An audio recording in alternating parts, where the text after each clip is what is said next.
โยวงกลเจอทางเด็กสาวกูบอกเลยวิ่งไปแบบนั้นตัวนี้ของโทรศัพท์มันคือบอส่งมันไปเกิดมันก็คือจังเย็ดเป็นอยู่เองคือส่งมันไปเกิดคือบอกแต่กูหรือตายในเรื่องหรือบ่วะ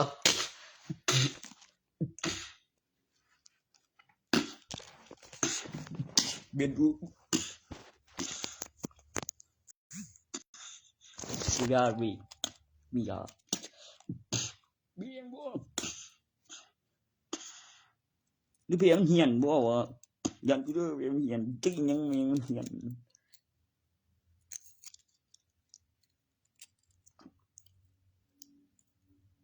มันต้องส่งมาบ่อย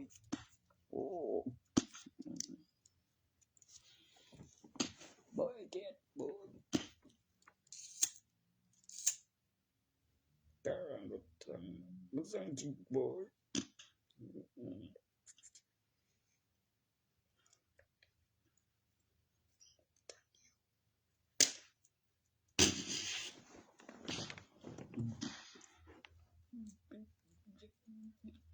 มาเลยส่งไปเขาจะบนตีดีเลยปิดโบกมั่วหน่อยด้วย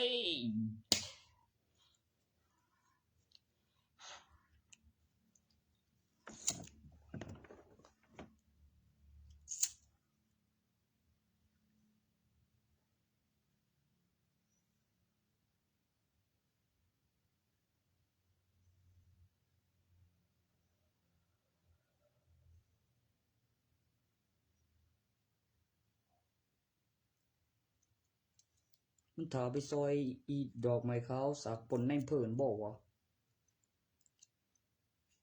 คันซอยบ่ได้มันสิตายบ่นซอยบ่ได้ดอก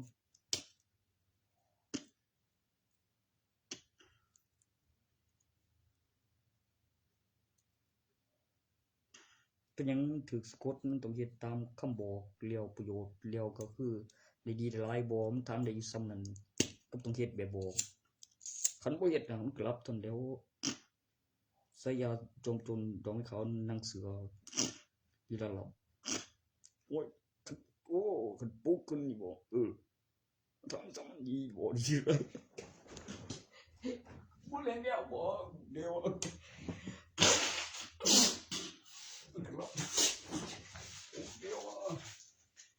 เดียวตายเดี๋ยวอยู่บอกแกมันอยู่กองทัพอยู่ฐานนั่นอยู่บ้านชุบตัวนั้นน่ะไปเอาไปบอกเล่นบ่ห้วย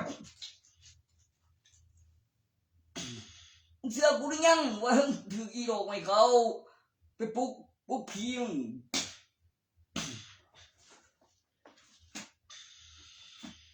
กูบอกกูไปปราบมันโอ้ยบอกว่ายังบนไอ้ปื้อวันนี้บอกเขาพลายมาซอยสาเขาจัดเพิ่นสิลบหนีสาครับนั่นกูต้องลบหนีแล้วยังเหลือออกร่างเสือเลี้ยงหายใจตัวในร่างไอ้เสือไว้ยังบ่ตายออกร่างเสือน่ะบ่บนกูยังนอนดี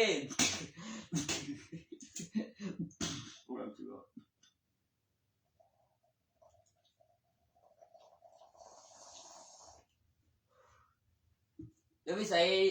เลี้ยวมันออกไปเลยอยู่บ่อนบอกไฟก็เป็นคือเงาดิบอกอยู่ในตัวเงามืดยามแจ้งมันก็กลับมาให้เบิ่งดิกูบอกมึงเดียวคันว่าสักลาย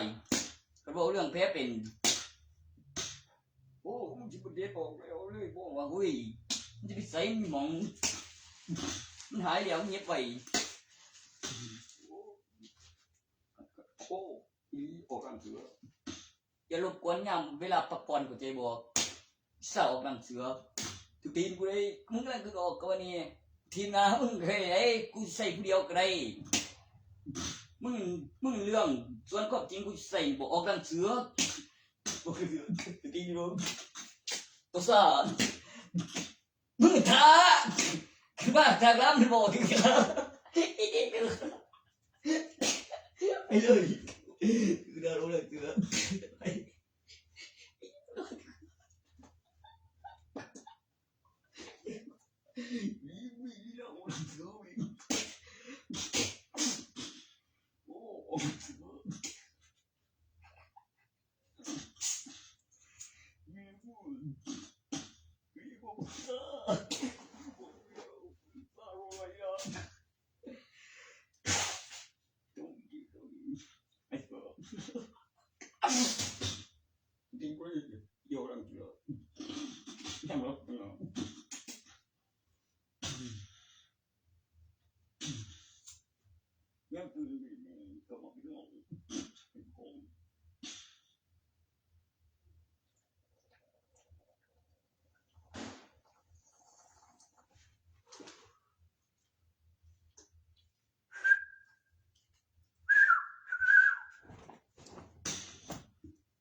เขาได้ตัว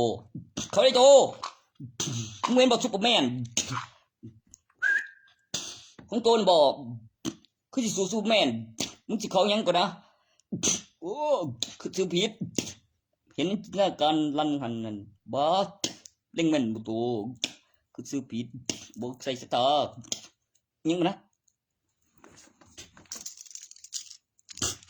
เดี๋ยวมันขอหน่อยเห็ดปึงมันไปบอกยี่ตัวไทยตัวหางมันหันเฮ้ย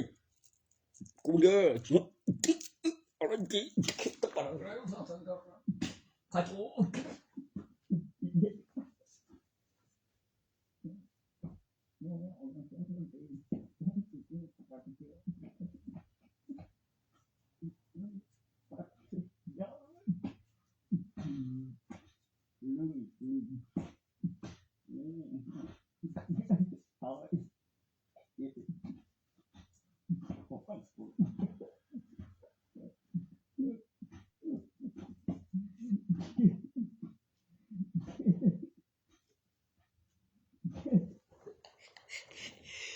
เกิดมันไว้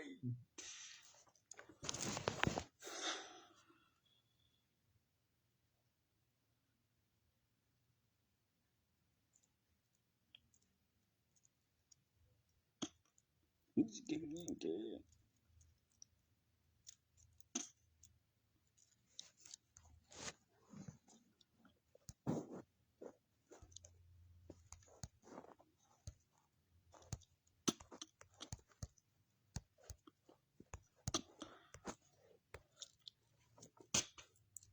พี่จะพูดปาดากี่ฮะบอกกูบอกเลี้ยงมันโซ่บอกชิมลาบโดนผมมีเปียเป็นคือตั้งกูรถไปคือเขาตายมันเงียบด้วยยังบ่ถึงเฮียงบนชิกากันดีคือเพียรโรลูกเครื่องคือถือเสียว่านั่นเพเป็นหายเดียวน้ำบวงหายจักยัง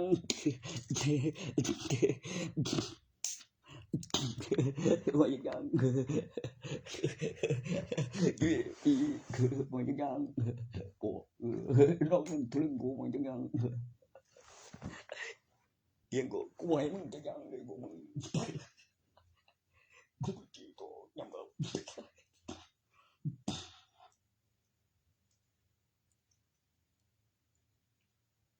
คนงานกูจักยัง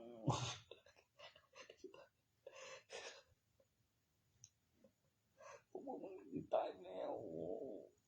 บ่ฟังน้อยอยู่กาเจียวคืนบ่นั่นโอ้ยก็มาคืนทีละไอ้เจ้าคืนแนวไหนวะบ่คืนไหนกูมีบ่คืนแต่ไหนโง่ตึงกูเลยแนวนั้นโตแต่บอกนั่นบ่คืนแต่ไหนกูไปบ่ได้คืนกันอีกูบ่ได้คือโง่จริงกาเจ้าคืนบ่คืนยังอ่ะ cứ chém dây vô hồi hồi một chém dây nữa tôi chém dây đừng một chém dây nữa quý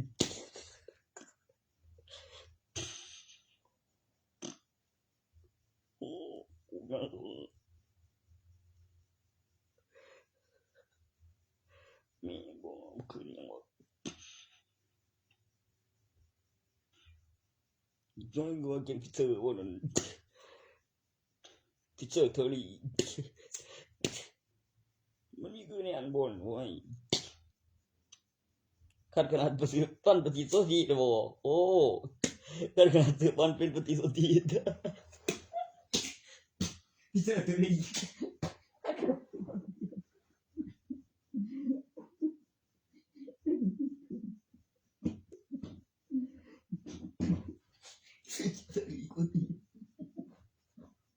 ขัดขนาดถือปั้นเป็นปฏิสนธิ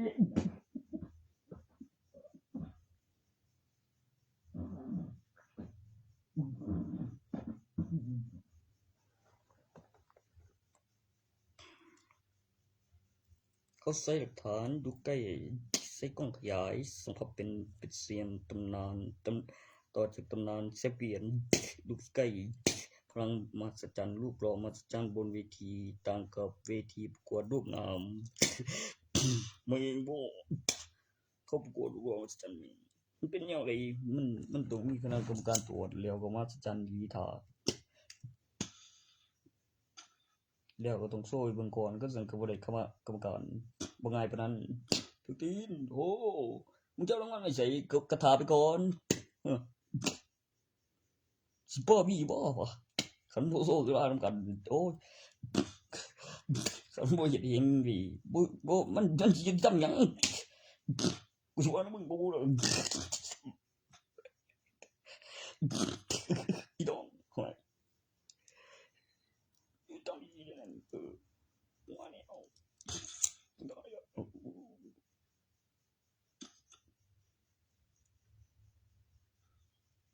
วกตัวมันนั่นมั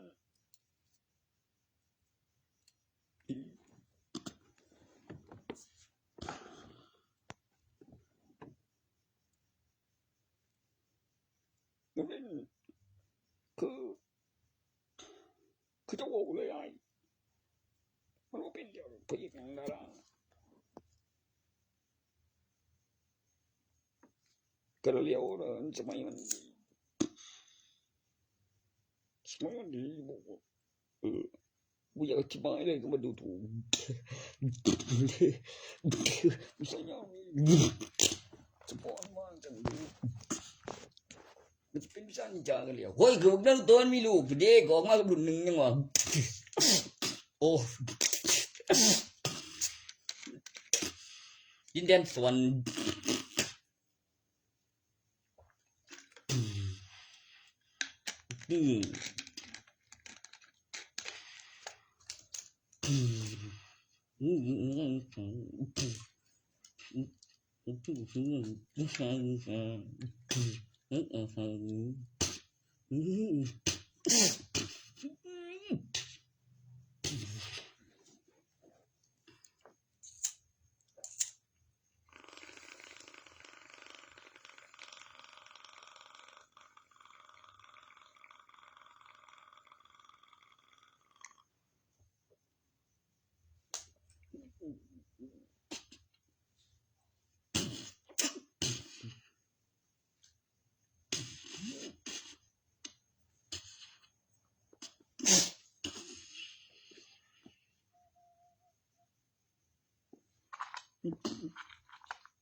นั่นก็ได้เลยว่าจะไม่ก็จะมีรบนี้หรือเปล่าจะถึงเจ้าอีก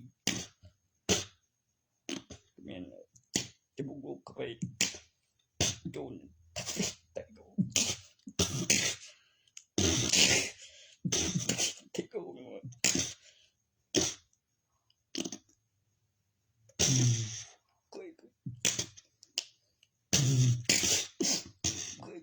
แต่ตัวอยู่ตรงล่างบนตัวมีหลักการที่977ระบบออโต้อัตโนมัติปลุกเสกพิเศษกับเรียงแอคชั่นไว้977เทวดาจรวดก็มีเขียนไว้บอกไว้พิมพ์ไว้แล้วก็มีรูปแบบตัวอย่างให้ส่งทีวี YouTube คำอธิบาย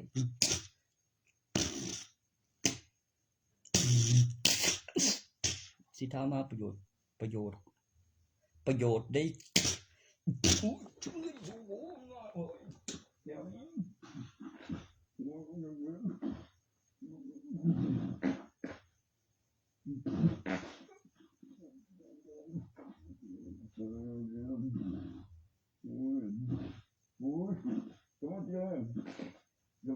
เดี๋ยวขึ้นมา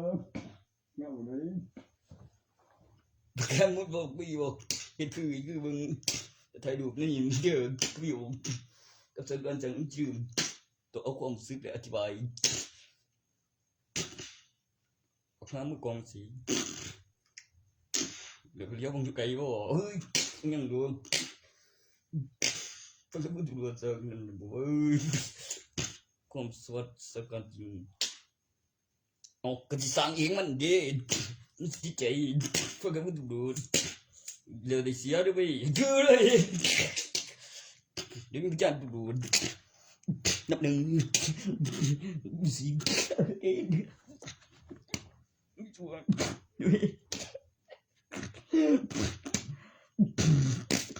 เฮ้ย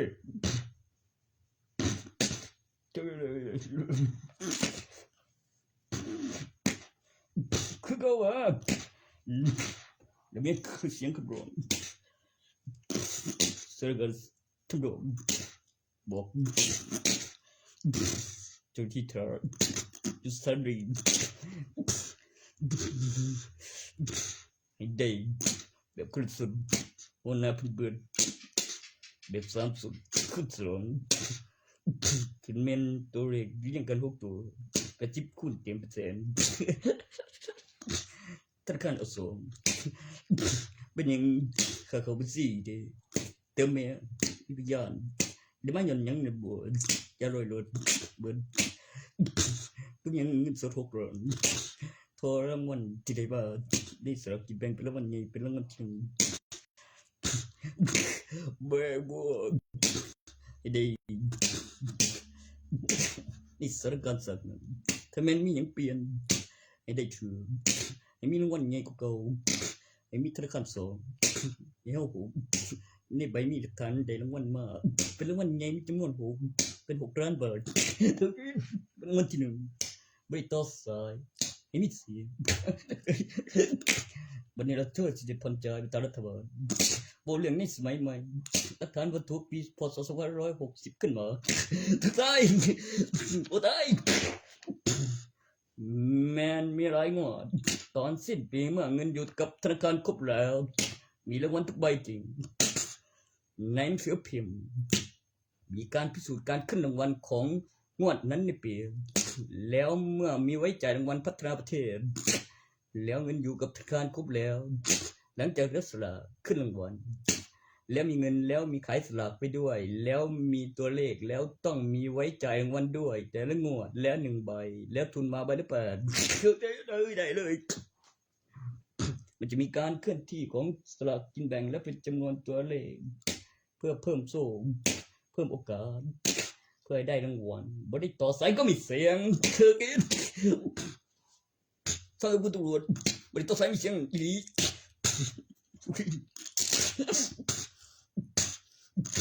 ยังว่าได้ไปแล้วทุกวันพอใจกันได้ดี ว่าจะเอาใบเดียวหนึ่งตอนนี้กูเลยใส่บินภาษากูไม่เข้าใจลงทุนบอกไว้เวลาเกินทุนมาเป็น80ซะไม่ต่อสายมิสิงไม่รู้ว่าทุกวันรอได้ใจเย็นรอนานได้เป็นผู้ไทยทอดสกุลเป็นลงมันเกิลสัตว์มัดหนึ่งฟังกับคุณตำรวจสิ่งที่ต้องการกลางวันสิ่งที่ได้สัตว์คือสัตว์ใหญ่สิ่งที่ได้สั่งสอนต่อจากผู้นายอายิบเป็นการตัดสินของคุณเจ้าที่ดับหนึ่งส่วนอีกพันหนึ่งบอกสัตว์ก่อนก็คือสัตว์ก่อนโตแล้วแต่คือจะเป็นคนผู้เดียวกันจะไปซ้ำสัตว์นั้นคงจะได้นับหนึ่งเจ้าที่เป็นพยานไม่ก็ขังล่วงไม่ก็มีหมอนวดไม่ก็มาแล้วครับ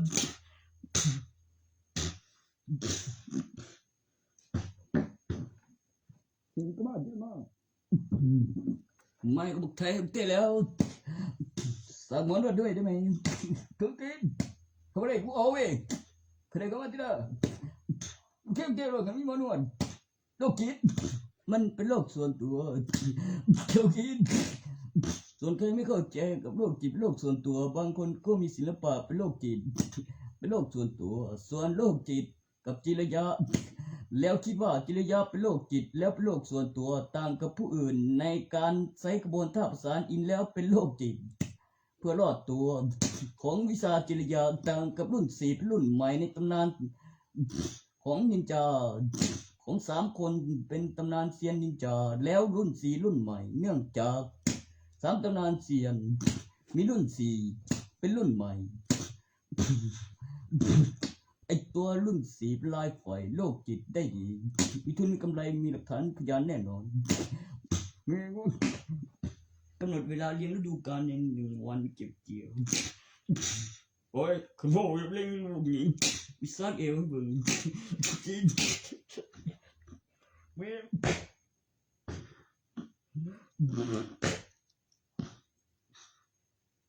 เสียสีบริเสียสีเล่นสวยดี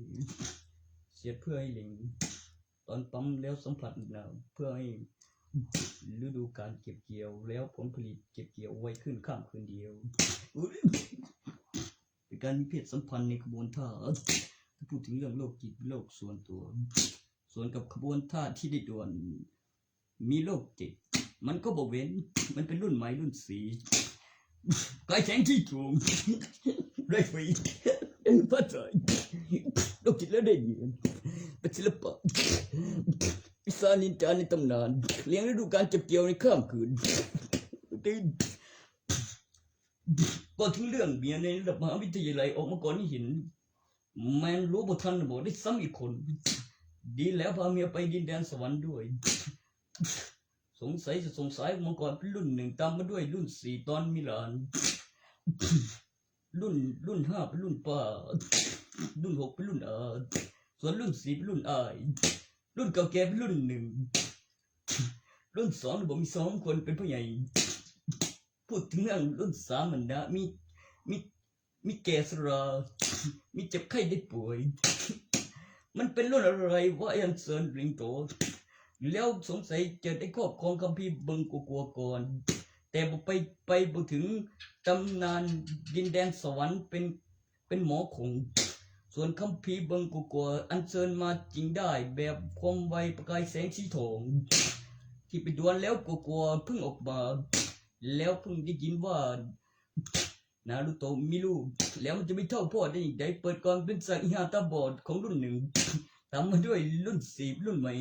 3ตำนานเซียนมาขอดวลโลกจิตโลกส่วนตัวภาคต่อเสยเลยต่อจากนั้นนั่นเด็กไอ้ว่าปิดตาไม่ว่าเปิดในวงแหวนยังไม่แน่เท่าหมดเสียนมีความจริงอยู่พยุสลาตันอัคระครั้งเดียวกับประสานอินเข้าอุปกรณ์มีไว้เก็บปอดป้องกันภัยพิบัติ2012ให้ตั้งชื่อมาโดยสนามบินจะกลัวเหรอเปิดดูก่อนก็ได้ก่อนหน้านั้นอีก10 ปีก่อน 2012ก็ได้เตรียมการต่อสาร2012มาจริงก้าวขึ้นเป็นวิดีโอเป็นอุปกรณ์เครื่องหมายตำนานขึ้นรูปแบบของมนุษย์พูดรู้เรื่องยุทธยศสารตันตำนานเสียงรุ่นสีรุ่นใหม่กูดีกูด่าบอกไม่ดูอยู่ไม่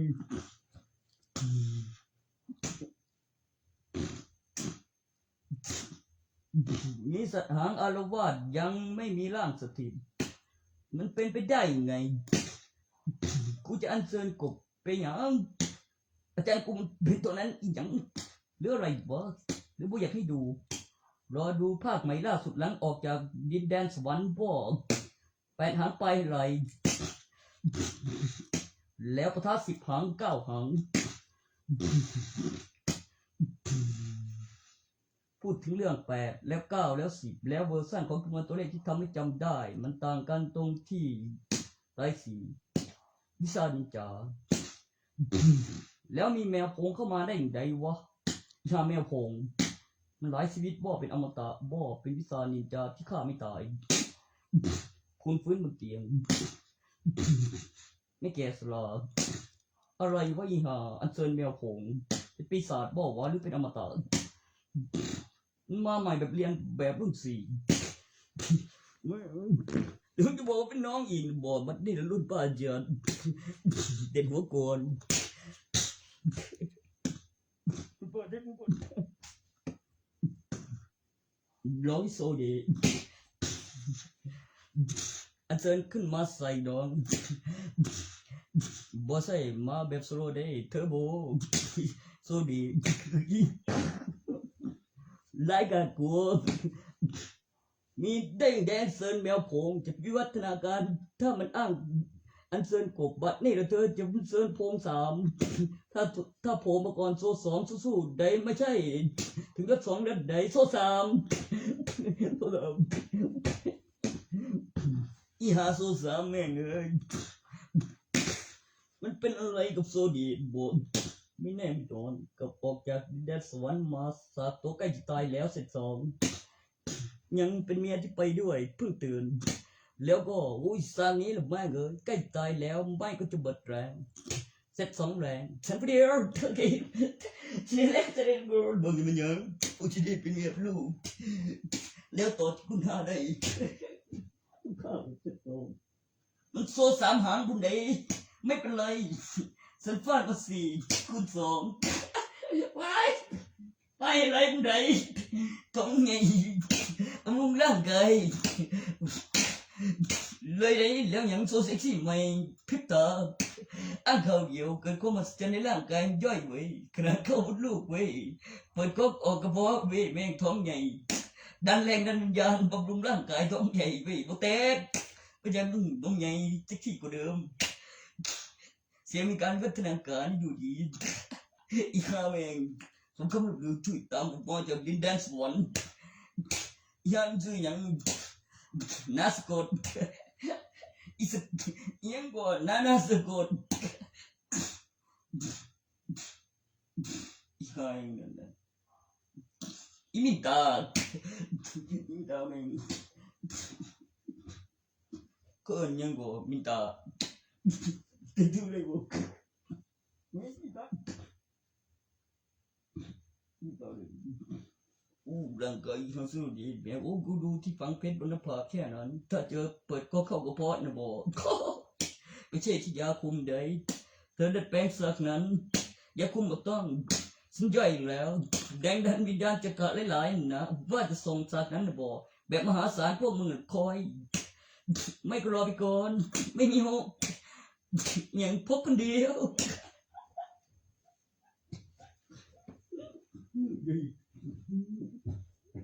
ท้องยังบุกเตียบำรุงร่างกายดูเซ็กซี่กว่าเดิมเลยเกิดเป็นวิชาทางสวรรค์ฟังแล้วชอบใจใครเอาเป็นรองนะครับเกิดความมหัศจรรย์ในร่างกายแค่ไม่เกินคืนส่วนคุณภาคต่อเองหรือไม่ภาคต่อเองส่วนยาคุมเขามีไว้โฆษณาแล้วก็มีไว้กินอยู่มีไว้คุมกำเนิดส่วนใครเจอก๊อกออกข้างเข้ากระเพาะนะ สาสมเกิดนั่นนะกะโลบหน่อยท้องกุเตนดินแดนสวรรค์โผล่ออกมาเพิ่งตื่นบ่ายเว้ยกูยังไม่ออกไปดอกมึงใกล้ตายก่อนมึงตีกันก่อน2-3 โพงฉันจะมาสาเธอใกล้ตายนี่แหละสิงค้า12สิงค้าเดือดร้อน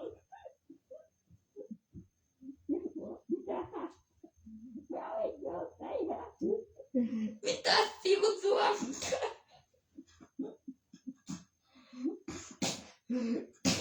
ไอ้ไรกดไม่ได้กวนตีนี่ไหม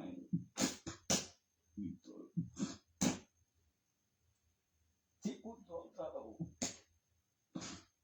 โอ้ยก็มาตอนไหนตัวมันเกิดตายมันเป็นอมตะทั้งสองมี2 พวง 3 พวงนี่วะบ่บัดนี้เธอก็เมื่อยแล้วบัดเธอจะอมตะบ่เนาะบ่เพิ่นก็อ่านว่าเธอได้โกนเฮ็ดเป็นสิโตนหอดบทคนนี้ย่ำสิใครก็มีเฮ็ดหยังกูได้บ่หันเรื่องเดี๋ยวมีสูตรเลี้ยวตัววิเศษแบบ2 พวงอมตะเว้ยอีกตัวนึงฟังเพชรนั่นดูปากเว้ยคันว่าทองนี้ขึ้นเดียวเปิดก็ทั้งข้างย่อยก็ตรงกันทองเก่งบุ้งร่างกายเสยเรื่องเก่งผู้เพิ่มกายหลังบ่ปงปีใส่ดิบ่เบยก็อีก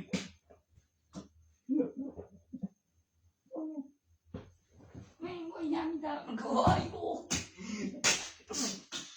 คันบ้าแม่มนี้สร้างกันบ่มันอ้างว่าคนพิการหูก่อนที่ละเนาะปลุกเสกมานี่เด้อคนบ่นมันสิอ้างคนพิการได้บ่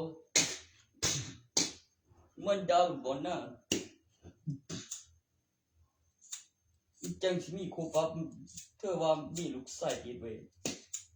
ตัวนั้นมีลูกชายใหญ่ตัวนึงเว้ยมีพ่อลูก2ตอนใหญ่มีเบิ่งแล้วยังมีตารัฐบาลอีมีเรื่องเฮ็ดเป็นที่ในใดบ้านเป็นอัศยะทางนั้นเว้ยจารึกเองแบกบ่มันสิว่ามันกบเลือดบ่โตนั่นแบงจารึกเองจำได้ผู้เดียวแล้วไม่หอดก่อนแล้วยังมาพอสร้างกันเย่สักตัดสิโตเช็ดฉันคือบ่พากันเอาซั่นลูกสาวดอกตีนบ่แม่นลูกสาวหมาเด้ลูกสาวลูกเดินแล้วยังมีอันมาตีเว้ยทีม18เขาก็ลูก2เขาลูก2ตาซ้ายเลยแม่งเขาลูก2แล้วทีมแคปซูลเอามาคิดให้เบิ่งอยากกันเถียวฟุตบอลไทยกว่าทีม18เทื่อมแข็งแกร่งกว่าซ้ำเซ่เร็วมากโดดกอดน้ำไหลกาสิระเบิดแล้วยังแล้วคือวัดพลังกันแล้วยังเบเบ้ให้มันจัดการเนี่ยแบบต่อสากแล้วภาคเป็นเรื่องไม่ต่างดูดีตั้งยอดกูเที่ยวนะโอ้ยเดี๋ยววัดพลังแล้วออกมาโอ้เบเบ้แบบกูถามเด้อ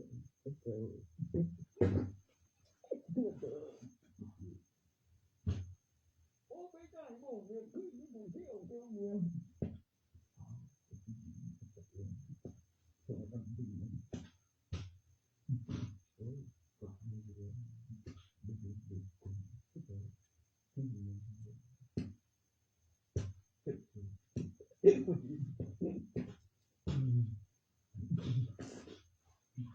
ไม่กูดูนั่นเหมือนถ้ามีโอกาสทั้งน้อย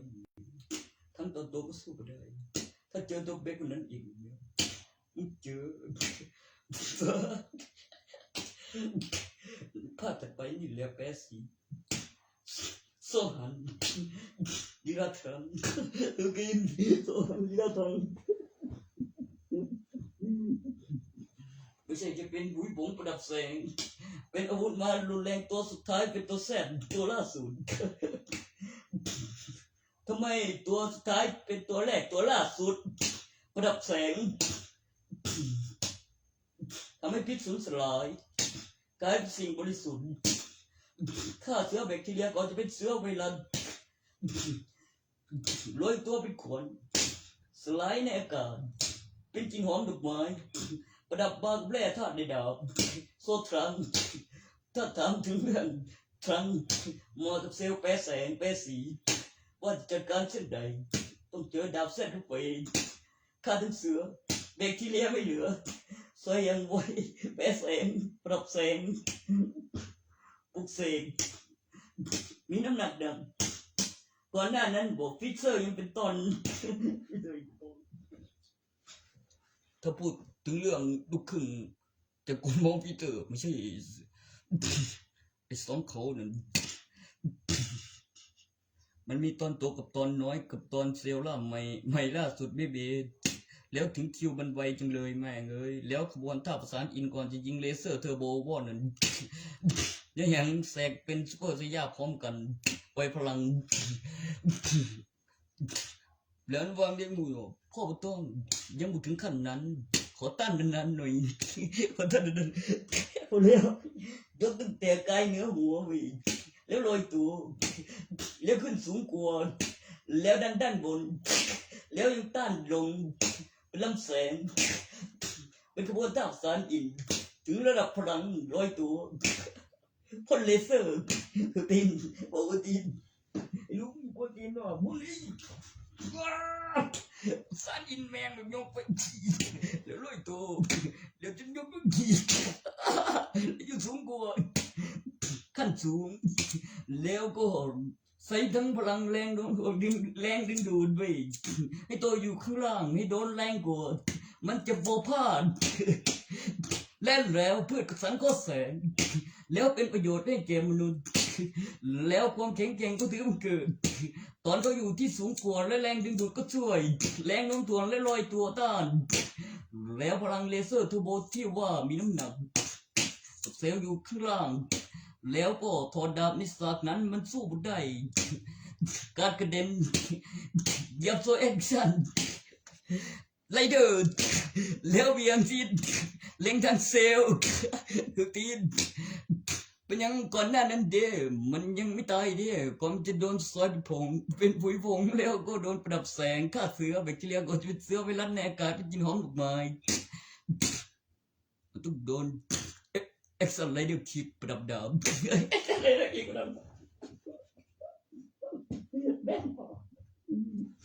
แล้วแรงดึงดูดแรงโน้มถ่วงอาวุธปลุกเสกจะเล่นมาเองตัวสุดท้ายเป็นตัวแรกตัวล่าสุดเป็นยังเป็นโอรสเจ้าสายเป็นอัศริยะ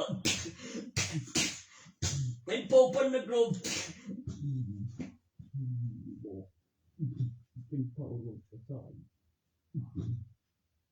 ทำไมมันถึงเรียกโอรสเจ้าสายนะบอกมันเป็นเจ้าสายเบจิต้าถ้าพูดถึงเรื่องพ่อโอรสแล้วเห็นตัวเองเป็นเจ้าหญิงเป็นลูกศาสตราจารย์เป็นด็อกเตอร์ไม่ยอมแพ้พระโอรสเบงหรือเจ้าสายศาสตราจารย์เป็นด็อกเตอร์พี่มันก็เลยว่าเกโรเมื่ออธิบายรวมกันแล้วเกิดตราเกโรแล้วเป็นระดับที่เกิดก่อนของพ่ออิบูมามันเลยมีดับเบิลอาร์ไม่ใช่หนังอาร์ที่เซนเซอร์นะครับแบบไม่เซนเซอร์เขาเรียก RO89 ก็มีแต่ที่ขึ้นแน่ๆของ RR แล้วไลโบที่เป็นพี่ชายของพ่อบูมามันมาในสายาเปิดสารตัวนางเอกตัวใหม่เป็นนักบินอวกาศโลกจิตกินบุฟเฟ่เสียยาทั้งคืนทำงานไม่เจ็บใจไม่ชอบอะไรไม่ทำที่แน่ๆนะชอบเรื่องเอกสารสัญญากับคนรวยเงินสดแล้วอย่างคือเปิดแอร์เย็นแล้วมีเอกสารแล้วหลักฐานแล้วอุปกรณ์แล้วมีขายสัตว์เลี้ยงไปด้วยแล้วมีเอกสารเซ็นสัญญาแล้วมีหลักฐานให้ดูตามไปด้วยอุปกรณ์เก็บเงินสดพร้อมเอกสารเซ็นสัญญาให้ลายเซ็นขึ้นก่อนเรียกทนายบอดได้ปล้นเอาบอดได้มาอย่างง่ายแค่ให้มีดูก่อนพูดถึงเรื่องเอกสารบันทึกโอ้ถึงเรื่องนางเอกสุดสวยไม่ยอมได้ไม่ถ้าจะทำให้ท้องพูดถึงเรื่องศึกษาศาสตร์นั้นมีเอกสารแล้วก็คำอธิบายของตัวที่ใส่แล้วแถมเอกสารเซ็นสัญญาเอาเงินสดแค่บอกเดียวดีเช็คมาพูดเลยไม่ได้ค่าเอาไม่บาปมีดูก่อนเธอได้ตอนไหนพูดอะไรบอก รับโรคกินคิดจะการรวยอีกไว้มาไปบอกมาดีแสบนึงว่ากินอาหารเพราะวันรูปแบบเป็นความรับเสียคนที่เกิดหัวแดงน้ำเมียงทำไมสังเกตดูบิวแล้วมาตามหาดราก้อนบอลที่ไหนมีการเครียดแค้นให้กันแต่นานมองบุทันขยับได้ภาพนิ่งสบัดเบื้องล่างบาทานายไม่ก็ติดคุกคุณพบจุดเริ่มต้นของวิวัฒนาการชีวิตใหม่นอกสันบันิกาโดนขังจับเวลามองไม่ทันคือขยับได้ในภาพนิ่งเวียงแค่ขาไม่ใช่หยุดในหน้านั้นได้เป็นวิดีโอแล้วกระเด็นตุ้ม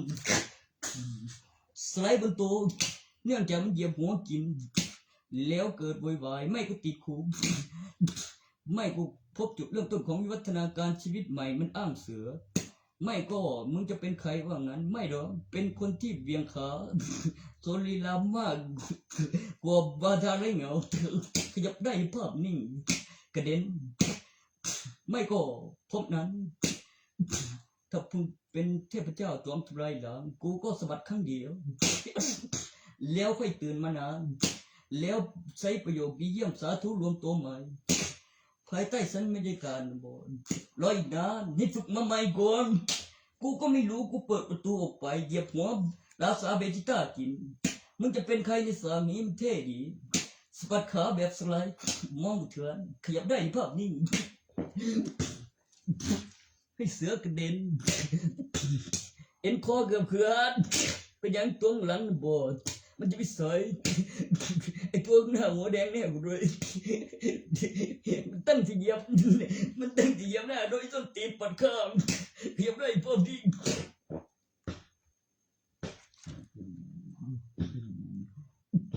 ไอ้กูไปนั่นบอกเชื่อแล้วมีแม่งจะมองจริงแล้วตรงนั้นว่ามึงจะเป็นใครเท่ดีเป็นนักเล่าพบพันนักรบเป็นพบพันนักรบแบบเป็นคนรบขณะเปิดเผยในแอนิเมชันแล้วคุณบอลมากับตัวใหม่ตัวไหนตัวเซ็นสัญญาแถมบอม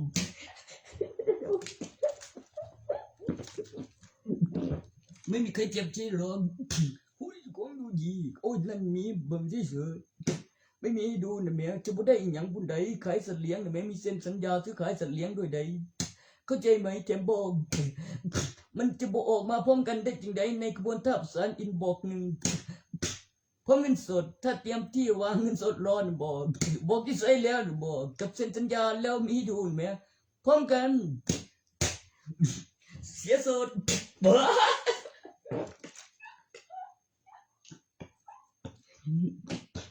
จะปล่อยเลย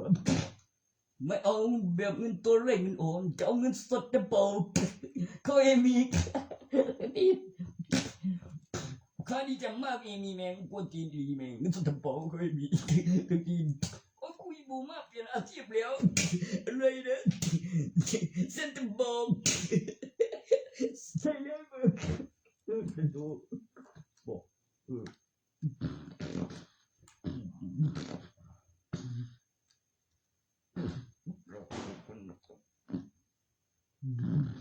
เป็นเราเปิดเผยยังไม่ดังผู้สร้างจักรวาลนั่นแหละทนส่วนที่บอที่ค้นพบหรือดาวเคราะห์ที่ค้นพบสายานดีแซมหรือชื่อเสียงมันจะเกิดความมหัศจรรย์ที่มีสันก่อแสงบาเรียมากกว่าสันบรรยากาศเป็นแสงที่มืดเนื่องจากคนที่จารึกแล้วมีอยู่จริงแล้วมีแผนที่อยู่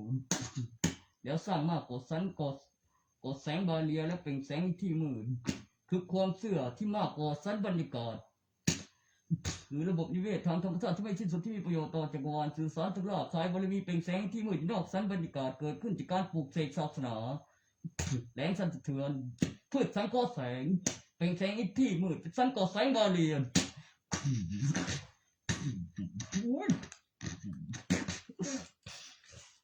เมื่อกี้ถ้าอยู่นอกสันบรรยากาศบอกมีโอกาสได้เข้ามาแล้วสังเกตดูบิวมานานแล้วโอ้แม่งบอกโอ้คำได้กะทีเนี่ยบ่ดูดีอย่างเทมบอกนี่ฟังเต็มตัวที่คือเจอใครเสลียงอีกเมีย โอ้โคกันว่าจีทองเข็มโตต้องมีเส้นสัญญาณเด้ได้เบิดเลยใจสุดเลยนะครับหาที่วางโลกยายมีนี่มึงคือว่าตีกูแท้ยายมีเขาไม่บาปไม่ได้ฆ่าเอาพูดถึงเรื่องเฮ็ดแบบเต็มบอกใช่แล้วนั่นแหละว่าแบบเซ็นสัญญาพี่ดูนั่นแหละเจ้าเฮ้ยเจ้าเฮ้ยเจ้าเฮ้ยไปเดี๋ยวเฮ้ยเนี่ยว่ามันถูกสาวคุณตัวถ้าเป็นกูตัวนี้เองกูไม่เฮ้ยดูก่อนพูดจริงๆผมบอกที่มันเลยเป็นต้นสุขาได้เลยโอ้นี่ไม่ออกแล้วนี่เป็น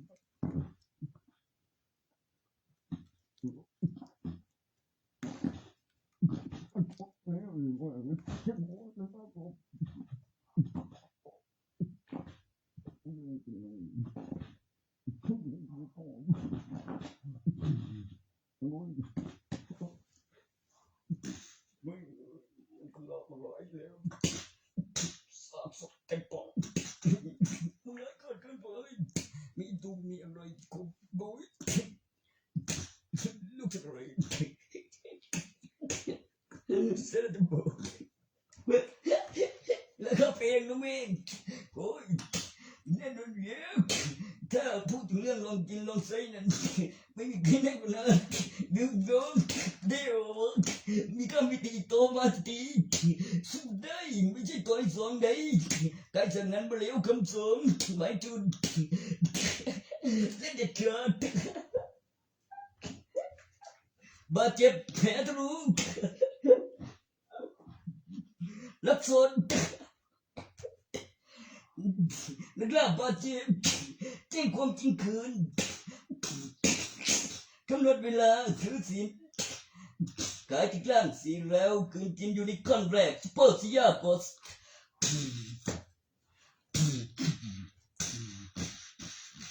ไม่บิวกูบอกเดี๋ยวนี้ยิ่งเยี่ยมสาธุสัตว์ให้พวกความสมดุลของจักรวาลที่สมบูรณ์แบบยิ่งขึ้นเหยียบหัวกินแล้วถามว่ามึงจะเป็นเคยเท่ดีไม่เอาหรอกให้มึงตีคุกมันมีความรู้สึกเก็บแล้วก็มีคนได้กินไม่มึงยังไม่เปลี่ยนคิวหรอกแบบไรสไลด์กินแล้วก็บาดาขยับได้ในภาพนิ่งเอ็นคอคือเด่นเกือบคุณพบจุดเริ่มต้นของวิวัฒนาการชีวิตใหม่นอกสันบริการเคลือบสันกอดแสงบาเรียดิฉันมึงโอ้ยต้นขาเหยียบหัวลาซาบิก้ามันน่ะบาดาปาด้าแล้วพ่อแม่ก็มีเสียงมากกว่าสไลด์ทานนอนเวลขี้เกียจแล้วหยิบกินทีมขยับได้ในภาพนิ่งมึงเป็นยังมันยังน้อย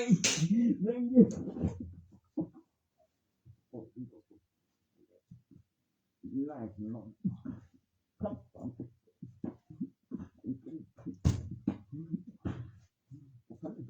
เราเปิดเผยยังฉันจะติดมันตลกมันส่งคนเลยผมทำเลยที่แรกคนนั้นก็คือได้ผลมึงกินตะโกนยัง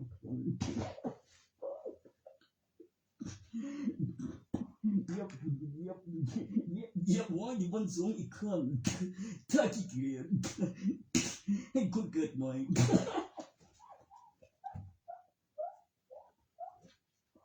รอหน่อยค่อยเจอกันที่ตัวก่อนรอหน่อยเจอกัน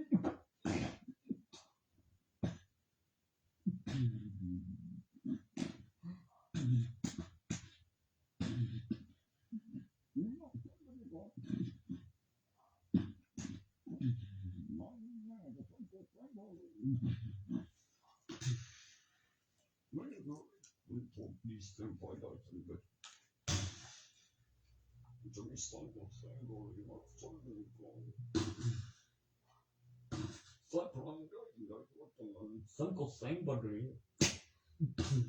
คำนวณกล้องจอย้อนเวลา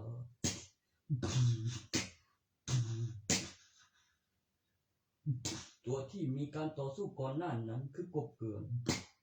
ไม่ก็ดูไม่ออกไม่ใช่เพิ่งถึงได้ แบบนอนแถมบอกกับเส้นสัญญาณนั่นแล้วมีดูสดถ้าพูดถึงเรื่องสำเนียงอีกพร้อมวิดีโอหาที่บังกระเป๋าแบบเต็มเป๋าบริค่าเอาสังเกตดูที่วอมนุษย์มีจินตนาการความคิดดวลกันถึงเหรียญเดียวและบุยอมแพ้ไผ่ให้ไปไซต่อจุดสูงสุดของวอมนุษย์ที่ใช้คำว่าสมบูรณ์แบบโอ้ย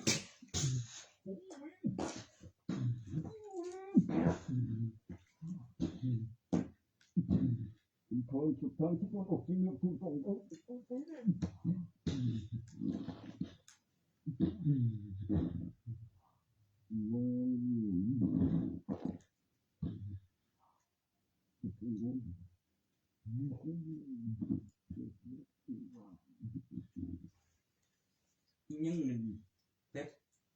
แบบใส่ผ้าคลุมผูกมาที่สกังนี่ยังเลี้ยวแบบเสร็จยังไงคือเครื่องประดับแบบบิวคือสั่นตัวหลังของบิวได้ทำไมโอ้ยสปัตคอเก็บอีกขันดูเลยแมันสักนั้นบ่ประโยชน์ทุกสิ่งนั้นกับผลรางวัลที่เรียกให้เซ็นสัญญาซื้อใครจะเรียนพูดถึงเรื่องเต็มบอกนะบอกใส่แล้วแบบลองกินมันไม่อุบาทไม่อะไรไม่กล้าเอาหาที่บอลรับสุดอีทองอีทองต้องใช้ต่อเปล่าขณะอุปกรณ์นี้เทคพวกมาไม่เอาไว้เพราะนั้นมีสัญญาซื้อขายสัตว์เลี้ยงด้วยแต่ตัวขออะไรมากกว่านั้นนะบังเลยไอ้คนโกงเลยอีดอกมันมีจินตนาการที่เขาเรียกว่าความสลับหรือไม่กับสิ่งที่เป็นประโยชน์เพราะได้ค่าเอาเล็กแรกที่ทำดีๆพูดรู้เรื่องไหมก่อนจะใส่กำลังก่อนจะโซ่สันก็แสงมากก็สันมันนี่เกิด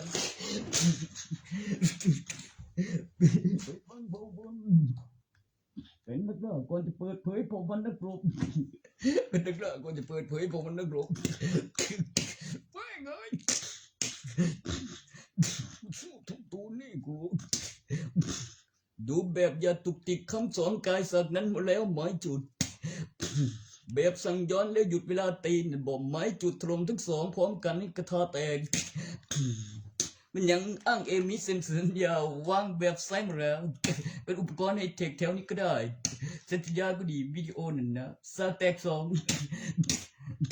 เครื่องประดับครบสูตรตีนไม่ตาตาก็อะไรไม่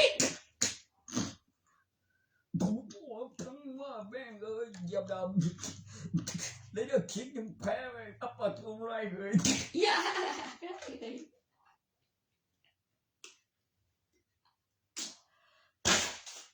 แม่งบอกกับกูมากับเดียวเจอเอ็มดีไม่เมียนเรื่องเรื่อง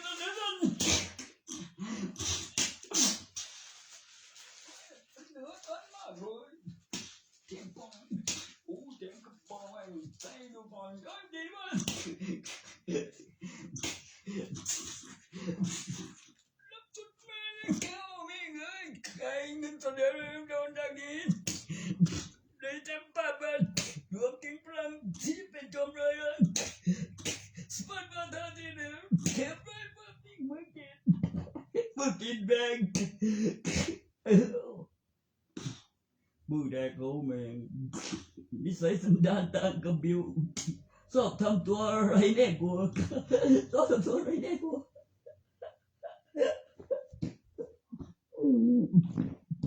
มา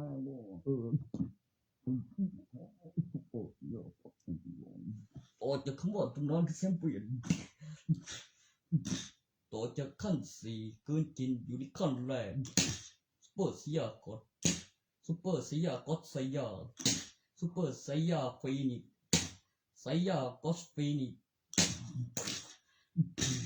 โซเพอร์เฟกต์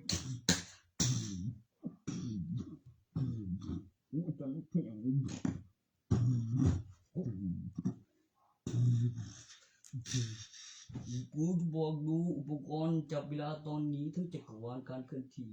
ในการโซเพอร์เฟกต์ของนุก สัตว์ปีกในตำแหน่งที่คงที่แล้วจักรวาลและภายใต้สัญญาของการคงที่แล้วการเคลื่อนที่ของปีกและต้านเวลาและการเคลื่อนที่ของนาฬิการูปทรงวงกลมผมว่ามันไวมากสำหรับบิวแต่ไม่ใช่บิวมองไม่ทันเองโอ้เนี่ยโอ้โอ้โอ้ยโอ้แม่งโง่โอ้ได้ไม่ได้เพอร์เฟกต์โอ้เพอร์เฟกต์โอ้แม่งโง่โอ้เต็มที่ไปแล้วโอ้ยแม่งโง่โอ้เพอร์เฟกต์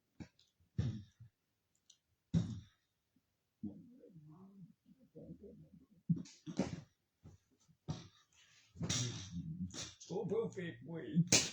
แม่งหมายถึงสองตัวไปคำเดียวก็แตกเลยแม่งโอ้เพอร์เฟกต์พออะไรนะโอ้เพอร์เฟกต์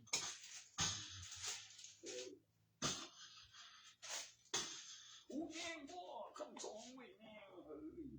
ตีที่สองรุดคือกันเว้ยเจี๊ยบก็กันโอ้เพอร์เฟกต์ใจสั่นบรรยากาศกลางจังหวะเนี่ยสมดุลหัวนาฬิกาโซ่เพอร์เฟกต์โอ้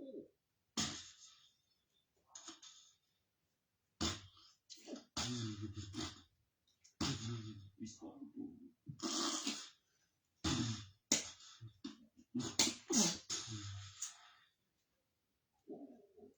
เป็นนักปราชญ์ควรจะเปิดเผยพวกมันกับโลก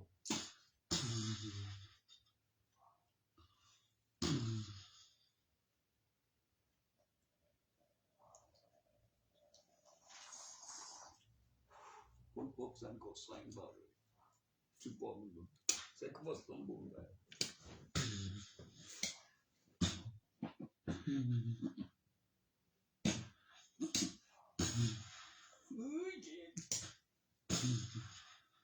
แม่งตัวปกติเนี่ยเขียนพังมาแบบโกตบันที่เป็นมนุษย์ต่างดาวที่บอกไปตามที่ญี่ปุ่นอยู่ในคราบของมนุษย์เองแล้วดูดีเกียรติสระเวโก้ทำให้ค้นพบอะไรที่มากขึ้นกว่าโกนในสังเคราะห์แสงบาเลียที่มากสันบรรยากาศการเป็นแสงที่มืดและพืชสังเคราะห์แสงการสื่อสารทางรากแล้วก็ตึงพลังงานและประโยชน์ไปกับพลังงานไฟฟ้าและเป็นแสงที่มืดดึงพลังงานแสงเป็นพลังงานไฟฟ้าเกิดขึ้นจากพลังงานความร้อนบอส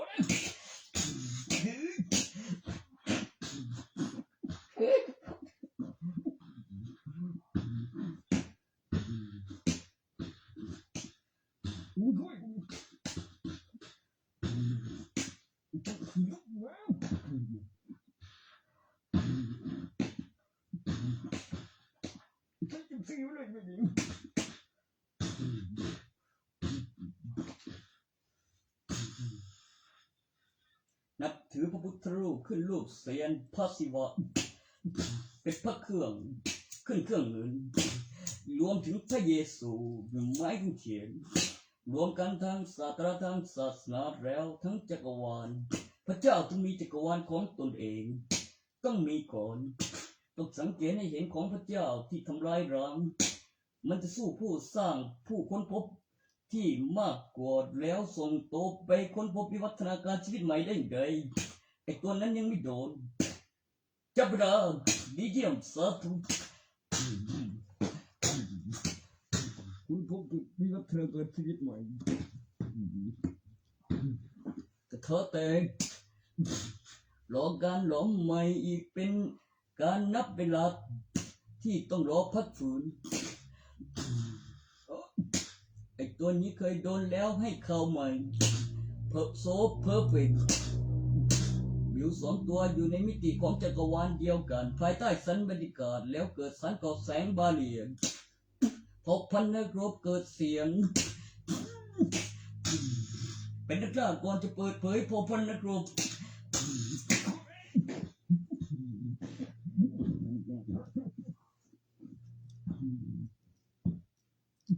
เนี่ยกูยังง่อยแบบสไลด์จริง ตีปันยังไม่เขื่อนคนเดียวจะสูงกว่าคนเดียวเราไม่ได้กัน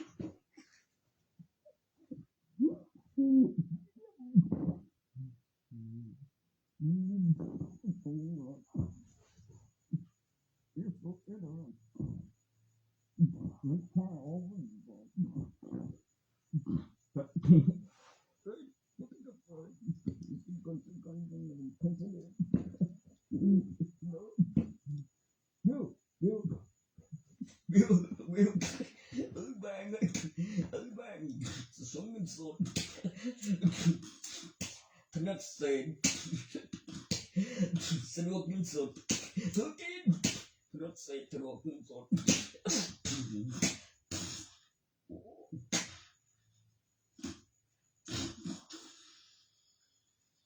บึ้งไม่โง่โง่แล้วตัวที่วอมนุษย์ค้นพบตัวใหม่คือผ้าคลุมของเผ่าพันธุ์นักรบ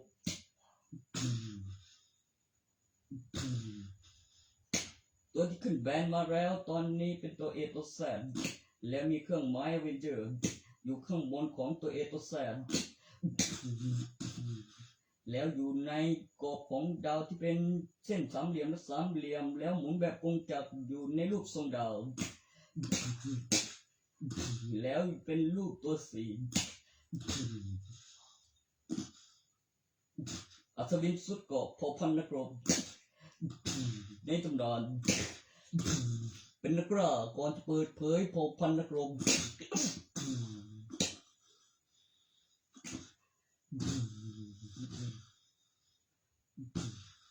ตัวที่สร้างสรรค์ก่อแสงบาเรียนความเชื่อมากกว่าสันบรรยากาศอธิบายถึงศาสนาการเคลื่อนที่ของจักรวาลสมบูรณ์แบบการจักรวาลภายใต้สันบรรยากาศความสูงแล้วระยะห่างแล้วการเคลื่อนที่ของปีกแล้วนาฬิกาลูกทรงวงกลมประโยคคำว่าสมบูรณ์แบบ so perfect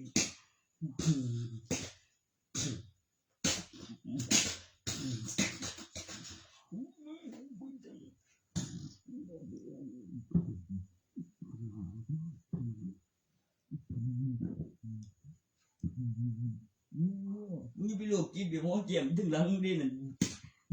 ยังมันบ่หยุดแบบมัดเสียวโหกับปันทุกคนโหกับปันทุกคน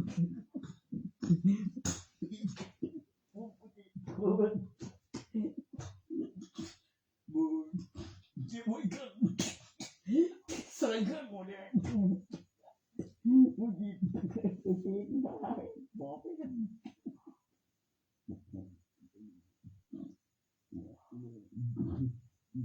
ถึงขั้นซุปเปอร์เสียก็แล้วบุคืนดิเซมทุกทีได้แล้วได้เลยแต่เกิดให้มาถามหาระยะเวลาการค้นพบพลังที่ยังไม่ปรากฏคือต้องมาทีละ2 ตัวจะหอบทั้งเกาะจะโซทั้งทรงวิวัฒนาการอีกตัวนึงบอดจะใส่ให้เข้าไม่เบิ่งมาแรงแสงเส้นสัญญาใส่เสื้อก่อนเต็มโบม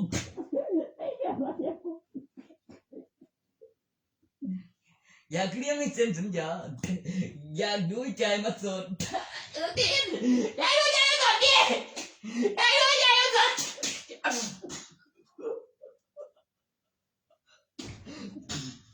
แม่งอความโกรธกวนตีนแท้เปลี่ยนโกอยากดูใจมันสดแนวฟอง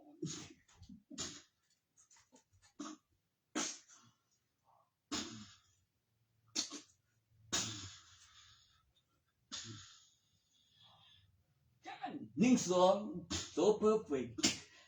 พูดถึงเรื่องหยุดอีก1 โต๊ะขยับพูดถึงเรื่องขยับบ่ได้ทั้ง2พร้อมกันส่งวิวัฒนาการอยู่กลางจักรวาลแล้วอยู่กลางอากาศการเคลื่อนที่นาฬิกาแล้วต้านอากาศแล้วต้านเวลาแล้วการเคลื่อนที่ช้าลงที่การเคลื่อนที่ของปีกแล้วก็ ระยะความสูงแล้วต้านทั้งดวงอยู่กลางจักรวาลและกลางปีแล้วเป็นพลังโซเพอร์เฟกต์เป็นอมตะฟีนิกซ์ในตำนานลูกปั้นเลเซอร์เทอร์โบต้านอากาศระยะเวลาความไวบูมิงต้องหยุดทีละ2 ตัวระดับจอมทำลายล้างมันมาโผล่ในวิวัฒน์มันมาโผล่ในมิติของจักรวาลเดียวกันได้ยังไงภายใต้สันบรรยากาศสงสัยจะอิสาดาก้อนบอลที่ได้ขอก่อนแล้วก็กินซิมอ้างตัวนั้นกินจนอ้วนเว้ยยังมาโผล่ภายใต้สันบรรยากาศเดียวกันเพราะอะไรเพราะตัวหิวกลัวมาถึงก่อนตัวที่แอบดูเนี่ยแม่ล้อเส้นสัญญา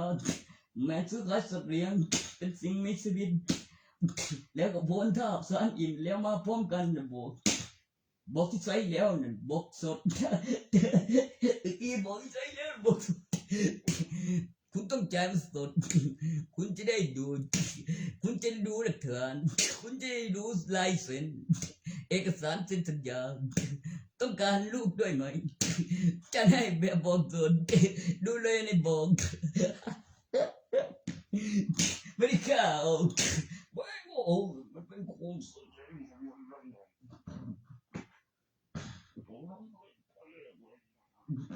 ไม่ได้มาฆ่าพอพันรบด้วยกันไม่ใช่คาครอส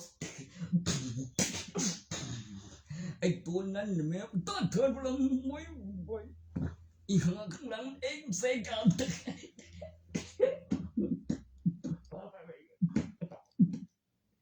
ไม่กูเถอะ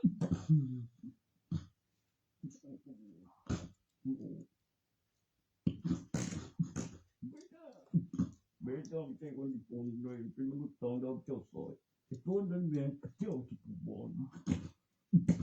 ดิเซลผู้เสือกหัวนั่นหรอ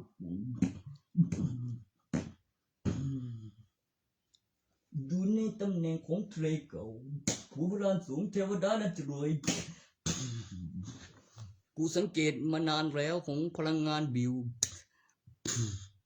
รออีกตัวแน่ดอนกำลังมาเคลือบสันก่อแสงบาเรียนโซเพอร์เฟกต์ไอ้พวกนี้ตุกติกยังไม่เคยแต่คำนวณเจอเหมือนฝันเห็นแต่วิสาขุนฟื้นบนเตียงความฝันสิ่งที่ยังไม่เกิดขึ้นจริงแต่มีเห็นส่วนบันทึกในอุปกรณ์เป็นหลักฐานและพยานแน่นอนนะบอกวินาทีรูปแบบการเคลื่อนที่สิ่งที่มีดูเป็นหลักฐานส่วนเซ็นสัญญาน่ะอะไรก็ได้คุณต้องมีเงินสดให้เสียก่อนยังกูบู๊คนยังไว้เสร็จสดไปตัวคือตาที่บอกเพลงบอกแนวนั้นจัดไหม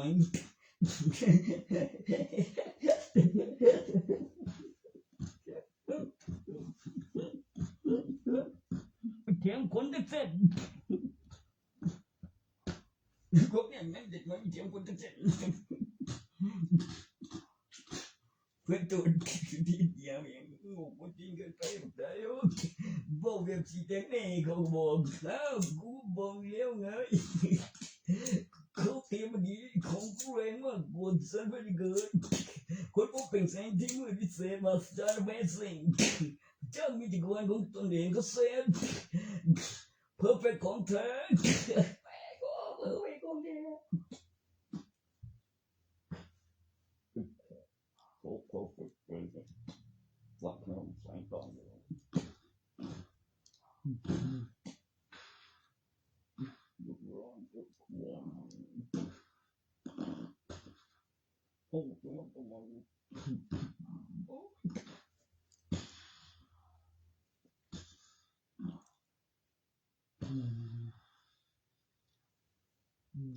ไม่ใช่หยิบหัวเด่นดี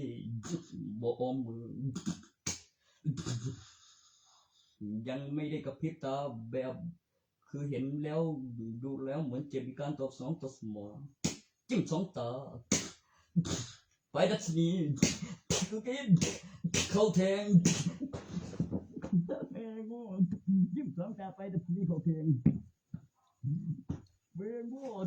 ตามด้วยหักศอกปลายมุมเชื่อ บุ้ยโอ้โห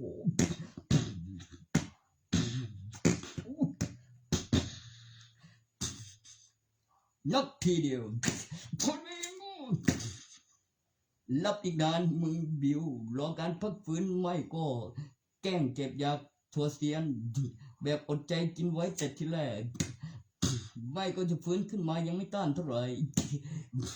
ยังคิดอยู่ว่าพอพันนักรบค่อยเปิดเผยว่าเป็นตัวละครที่มีการสังเกตของการยึดครองของวอแต่ละดวงแล้วพอเคลือบสันกดแสงบาเรียโดยค้นพบดีเซนภายใต้สันบรรยากาศ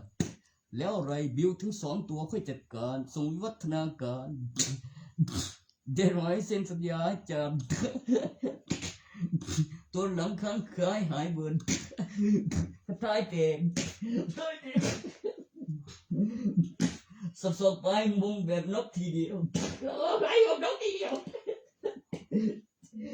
จิ้มตาก่อนเช็คเอาจิ้มตาก่อนที่กู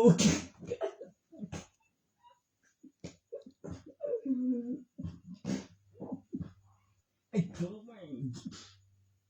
Why does it need แม่งเลยเทงเกิล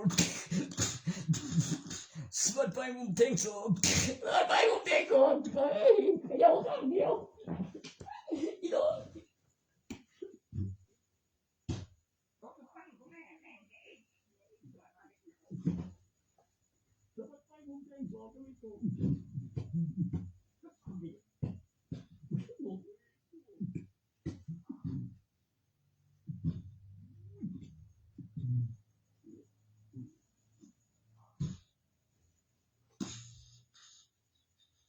กด3 กลางอากาศ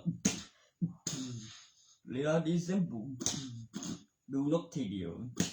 คาถาแตกวิวัฒนาการตัวอีกตัวบอเจอไปรัศมีเข้าแทงสะบัดแขนโดนศอกใต้มุมนกทีเดียวบุกข้างเดียวยังไม่โซน1-2สะดวกเฉพาะถนัดซ้ายขวาแอคชั่นรุนแรงเพอร์เฟกต์หยุดทั้งเวลาการเคลื่อนที่ของจักรวาลขยับได้ภาพนิ่งของไว้เซราแซมเปียนมากับแสงรักษาขยับได้ภาพนิ่งแซมเปียนเป็นความไวที่มีการวัดมากกว่าความเร็วเหนือแสงบู๊เป็นตำนานแล้วมาถึงแซมเปียนถึงรางวัลตัวที่มีการรอคอยของรางวัลที่เรียกต่อจากตำนานคือแชมเปี้ยนแล้วก็ต้องมีดูก่อนที่ขึ้นระบบอีกไม่นานในนักเตะแข้งสายฟ้ามันก็จะบุกอีกอุปกรณ์ในเทคก็ผมจะโซ่มงบอกโดนมือประตูไม่ใช่กระเด็นเบ่งทะลุเอ็นขาดเว้ยหักคอแล้วเว้ยไม่ตัวไหนหักคออะไรหักคอมือกิ๊บ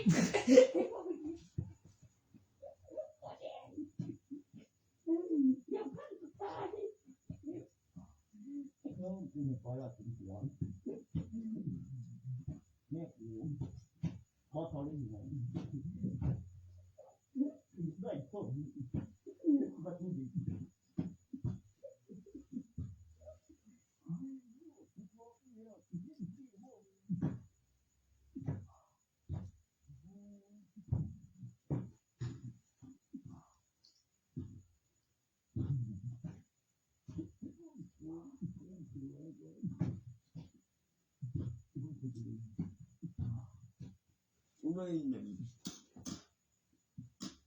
รู้ไม่เข้ามันตั้งเดี๋ยวอยู่ so perfect ไปดัสนีเข้าแทงไปสอบไปมุมสุดยอดทรมข้างเดียวเองว่าทรมข้างเดียว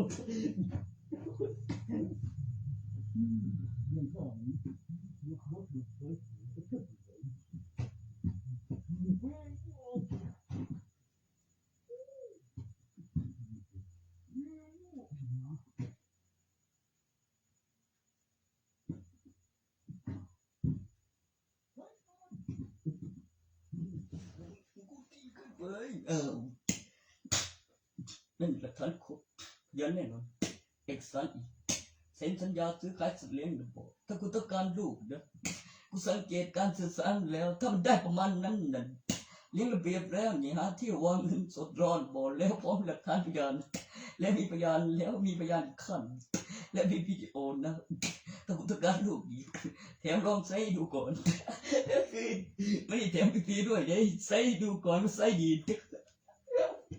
ไม่ได้ค่าเอาต้องจ่ายสดแบบไม่ใช่ให้เซ็นแล้วก็ตรวจบัตรได้เป็นเงินสดเต็มกระเป๋าเท่านั้นดาก้อนวันเราก็เอาไม่ได้พูด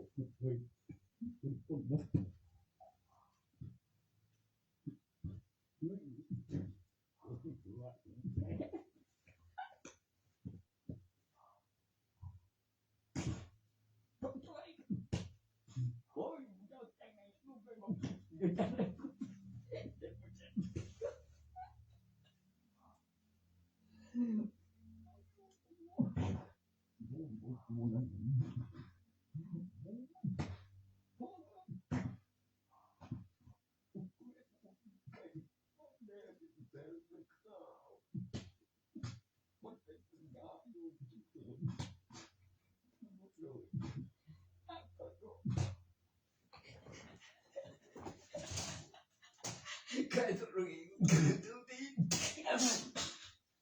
บอกว่าอย่างร้อนจริงนะผมบอกเลยมันไม่เข้าไม่ใส่กำลังแต่สุดแรกบอกดีๆเอกสารเสร็จสัญญาวิดีโอทำเสร็จโดนมีแล้วโดนมีแล้วทำไรนั่นคงไปเร็วกว่าเสียเปรียบเร็วกว่าแสงหน่อย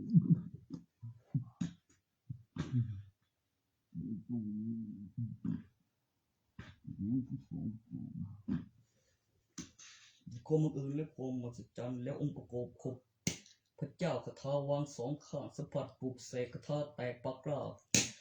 เกิดสันกดแสงบาเรนทำไมเนื่องจากมีการสลับแล้วเขย่าคาถา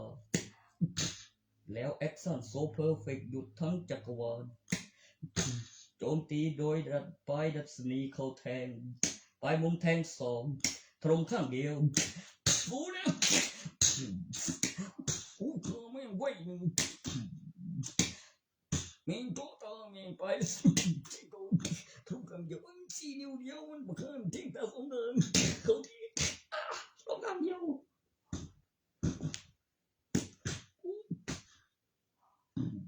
นกจุดสำคัญในตำแหน่งนั้นปิดตาถึงจุดแล้วก็สับให้นกโดยสองไม่บอกแต่โง่หมดเลยดูที่เครื่องประดับก่อนโจมตีรางวัลมาครบได้มาก่อนจริงไม่บอกมือเบียดวิ่งก็เล่นไล่ไม่ได้แม่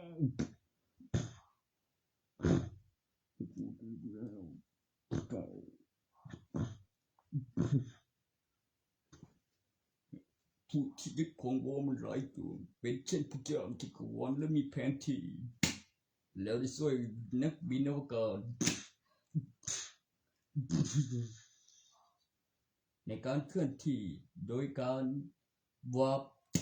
ที่ต่างกับก้าวพริบตา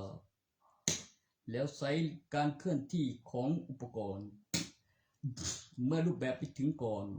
กับสมาธิและการประกาศเสียงตอนกายล่างแล้วก็ส่งกลับด้วยข้อความและคลื่นเสียงโผล่สังกอดแสงกระพริบโซวาบบุยรูปแบบสังกอดแสงกระพริบโซวาบ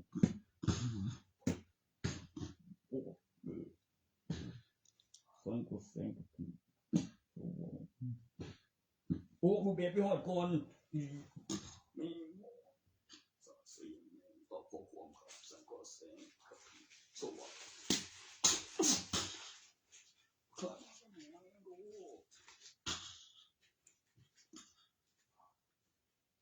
มาแบบที่ต่างกับเบจิต้าโดยเธอเอมี่ลีลาซังดิแซมซังนี่เรียบร้อยการสังเกตแล้วค่อยเคลือบทีละ2 ตัวแล้วส่งวิทยาการยังซ่อมมือสนุกเสกเดี๋ยวกินต้องมีสนุกเสกพูดถึงเรื่องปลูกและเสกมีการเตรียมการในปลูกต่อที่ออกมาเลยคือเสกบอกเป็นของพิเศษ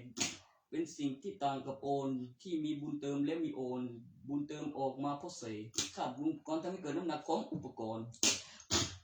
อยู่ในอุปกรณ์บุญเติมมีค่าบำรุงอุปกรณ์ทำให้เกิดน้ำหนักของอุปกรณ์จริงเลยมีโอนในบุญเติมเป็นการคำนวณมีการปลุกและการเสกแล้วก็เสกมาในตำแหน่งที่ปลอดภัยคงที่เป็นอุปกรณ์ที่มีค่าบำรุงอุปกรณ์เกิดน้ำหนักตำแหน่งที่ตั้งทรัสเสกอุ้ยทรัสเสกโอ้ขาดตาเอ็ดบนพ่อก็ใส่โอ้แม่โอ้พี่ชิทำดูแล้วเนี่ยอีบอกต้นนั้นมันก็ใช้เครื่องประดับโอ้พระเจ้าแม่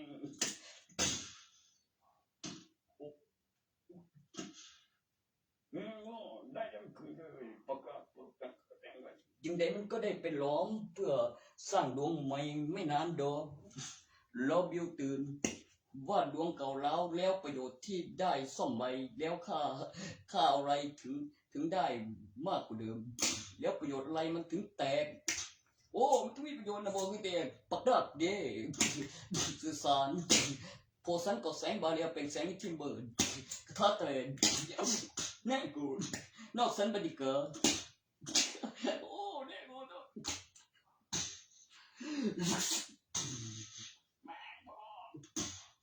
สิ่งพิเศษเป็นสิ่งมหัศจรรย์ระบบนิเวศทางธรรมชาติที่ไม่สิ้นสุดที่มีประโยชน์ต่อจักรวาลเป็นพลังสังเคราะห์แสงเป็นแกนเกิดสังเคราะห์แสง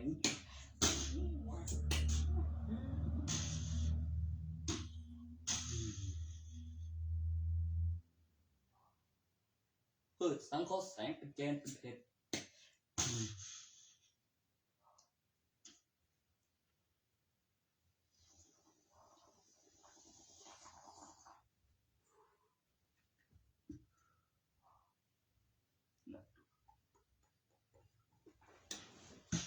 พี่กูคือหั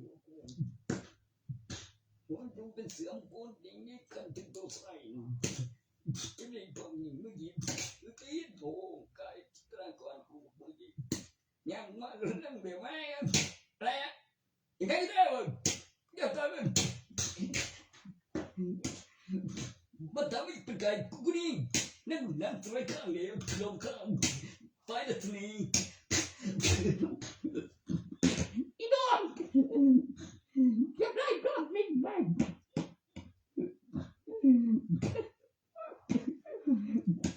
ลิลกินตัวเล็กกูแม่มัน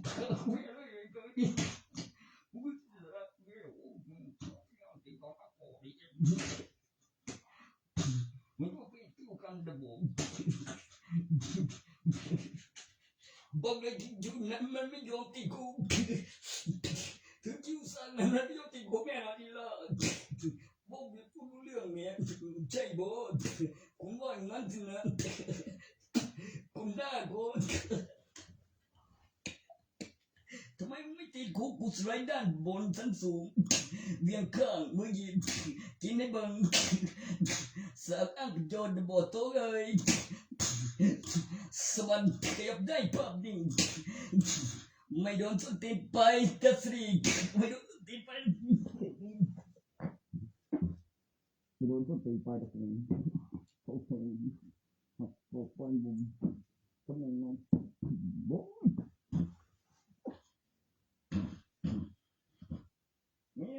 ไปว่างไปวิ่ง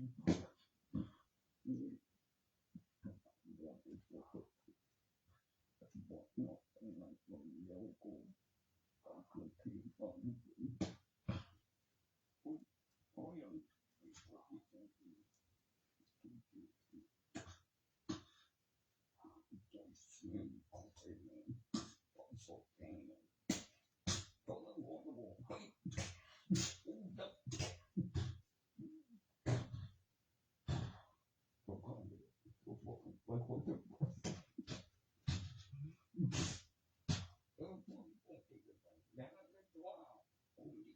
เอามันได้ครบแล้วอย่างเงินในการสังเกตแล้วที่เหลืออะไรถ้าไม่ได้แบบโบกมันท่าสินะต่อจากนั้นมันมีแต่มีกำหนดเวลาด้วยสิแล้วมีการบอกไว้เพื่อให้ได้ผลไวขึ้นส่วนที่ได้สดเป็นเงินสดแล้วก็ถนัดเสกแล้วโอนมาหลังจากเสกนะเป็นอุปกรณ์มีค่าอุปกรณ์แล้วก็พิสูจน์แล้วไงมาสันบรรยากาศคือสันก่อแสงบาเรียเธอก็เป็นนักบินอวกาศเธอไม่ต้องการข้อมูลนั้นไงกูกินเอาไงไว้ห่ากินเอาเลยบ้างโอ้ยแค่สตาร์ทนะบอกอยากได้ภาพนิ่งไอ้ฉันดูเด็กไอ้ลาแม่งกินเอาแบบเสร็จกดเครื่องหมายเท่ากับในเครื่องคิดเลขนะขึ้นกับตอบเลยรูปแบบตัวอย่างหลักฐานให้เทคโอ้ไม่ใช่ว่ากับนิสัยต้องโดนไอ้เองแม่ก็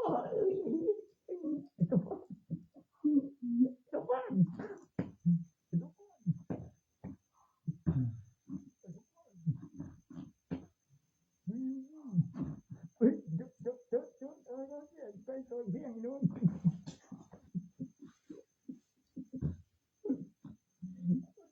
ปั้นเลี้ยงนัดที่หัว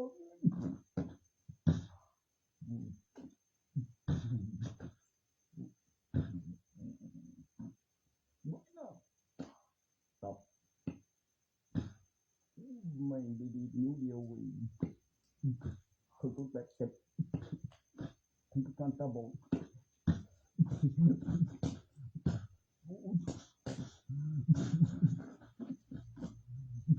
เดี๋ยวสู้กับสันตาเป็นอย่างนี้ก่อนสักทีนักบุญเป็นเขาจุ่มถึงขั้นเดียวโอ้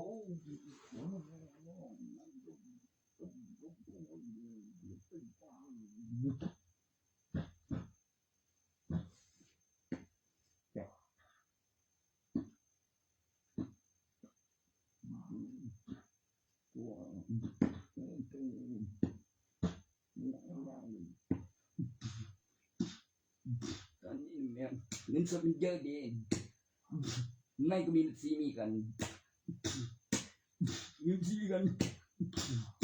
ที่วางดีทัดเซเอ้ยพูดไปเมื่อกี้เนี่ยแม่ก็บอกแล้วไงบอกไว้ไม่ได้มาไม่บอกไว้เนี่ยจะมีการเรียวที่เขาไม่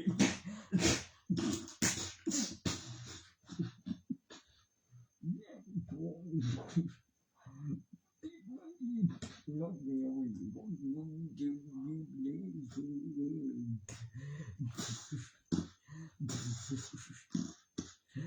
พูดถือตั้งเกี่ยวกับเธอสิยังนั่นมีแอคชั่นกระบวนท่าภาษาอินเทอร์เน็ตเป็นกระบวนท่าภาษาอินภายใต้สมิการสายดาวเทียมส่วนตัวสัมผัสปลูกเสกรีโมทระบบสการเสียงสะดวกสปอร์ตจินตนาการแล้วเรียงแอคชั่นเห็นแล้วดูดีทำไมได้มาจากบอร์ดที่ค้นพบอยู่มิติเคียงข้างของจักรวาลอันไกลโพ้นเธอสอบเธออยากได้เธอเห็นแล้วอุปกรณ์ตัวนั้นสามารถแปลงร่างได้จริงสวมใส่เส้นอัศวินสุดก่อกาโรอันเสริญโดยอาวุธต่างกับคาถาระดับชั้นนำมาแรงต้านแรงโน้มถ่วงตัวเบาเมื่ออยากบินกลางปีกเมื่ออยากใช้อาวุธให้อันเสริญสุดก่อแสงยังไงโอมิยาโอมิตุเตกุเดโอมิบอกโอมิอัศวินโอมิตุเตกุเดแม่งมันขี้ยังขี้ปีนี้โซเปอร์ปิก เจ็บกูตีแม่งเลยมันเป็นเช่นขั้วบวกและขั้วลบผสมกันหลังจากขึ้นรูปจากรูปแบบของมนุษย์แล้วมีการต้านแรงโน้มถ่วงภายใต้ชั้นบรรยากาศเป็นฐานของการอัญเชิญสุดก่อแสงแล้วเบามือได้มาโดยบังเอิญติดมือมาไม่ใช่โจรว่าจะใช้เองแต่มีบัญชีมีอีกอันมันต้องเป็นสุดของผู้ชายตัวนั้นน่ะสะดวกเฉพาะระบบสการเสียงคล้ายรีโมทอันเชิญสุดก่อโดยอาวุธแม่งว่าอสวินการโร่ในตำนานการโร่ในตำนาน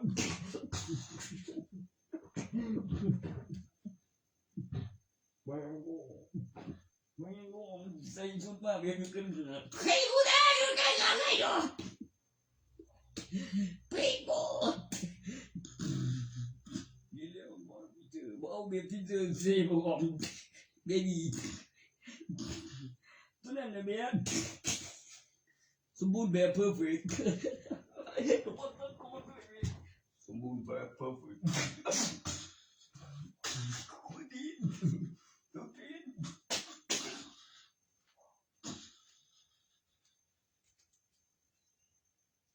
แล้วก็ข้อมูลสกิลกำไรวัตถุเกินเลยทรัสเซสะดวกขึ้นสุดทุกที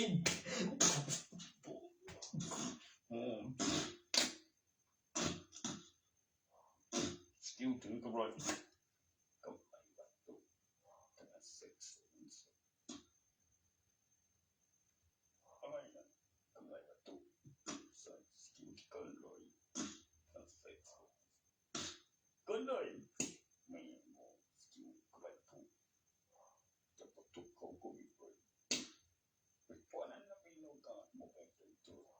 กูไม่ชนะสักทีเลยกินเอาวะพิสูจน์เครื่องหมายเท่ากับหลักฐานการทำงานของโปรแกรมเครื่องคิดเลขสิ่งที่ต้องการลงทุนบอกไว้เห็นผลไวไม่ได้ใช้คำโกหกการคำนวณของเครื่องคิดเลขจากกล Android ตั้งชื่อขั้นดาวเทียมส่วนตัวสร้างสรรค์ก่อแสงบาเรียเป็นแสงที่มืดเป็นสิ่งมหัศจรรย์สิ่งวิเศษ Amazing พลังงานแบบไม่สิ้นสุดที่มีประโยชน์ต่อจักรวาล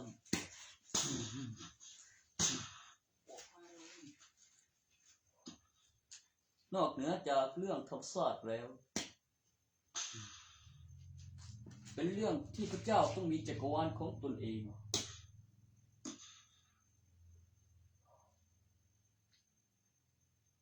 ดินน้ำลมไฟโจรเจอกับตำนานแล้วข้าขึ้นรูปแบบของสัตว์ประเสริฐไม่สูญสลายแล้วก็ตึงวิญญาณเกิดเทพเจ้าซาตราเหนือสวรรค์บนดินมีนิมิตอีกขั้นเป็นเส้นพิภพพบกับเจ้าพิภพแล้วก็ซาตานทหาร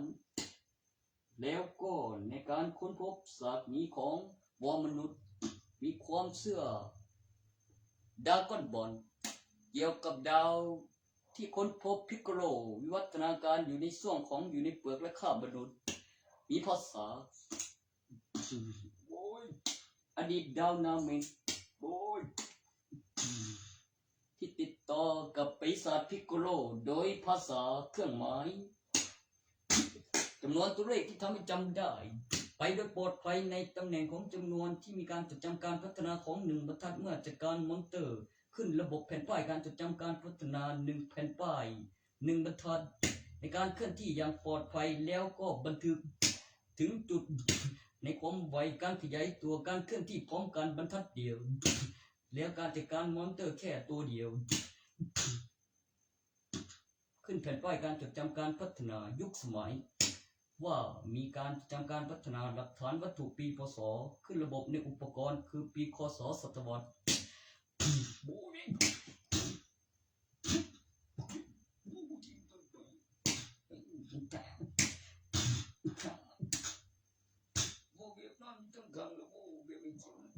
เดี๋ยวยังคงเทมดูเบลจะยังจะไกลสเปียมเทมบอกใส่ก่อนจะบอกกี่คนเอง มีหลักฐานยันไม่เห็นด้วยเฉยๆจะโดนกวนตีนนี่บอกอ้างก่อนมึงโดนได้ละได้มากกว่านั้น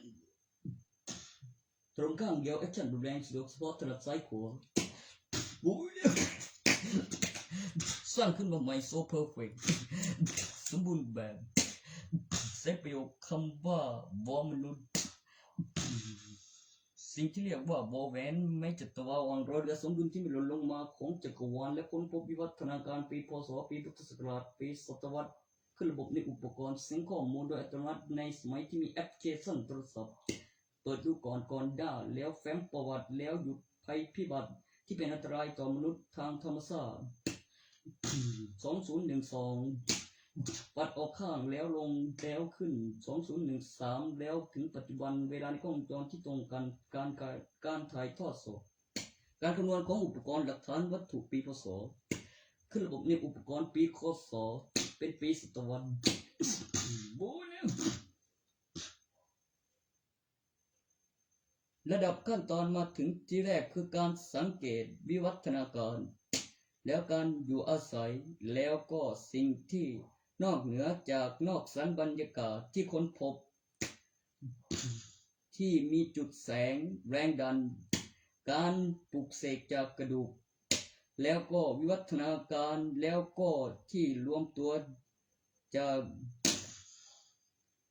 ภายใต้สันบรรยากาศโดยแสงแล้ววาบและการสังเกตแล้วการเคลื่อนที่นอกสันบรรยากาศวิวัฒนาการต่างดาวแต่งเปลือกและคาบกราบไหว้นับถือศาสนาภาษาตัวอักษรแล้วก็นับจำนวนตัวสระตัวอักษรที่มั่นคงแล้วคำแปลแอปพลิเคชันถึงปัจจุบันมีการซิงค์ข้อมูลโดยอัตโนมัติบู๊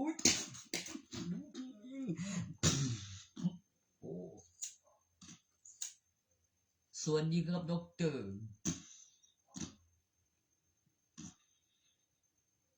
มีเครื่องอุปกรณ์ไฮเทคตัวใหม่ที่แถมเซ็นสัญญาแล้วไซส์ดีไหมไม่เอาแบบ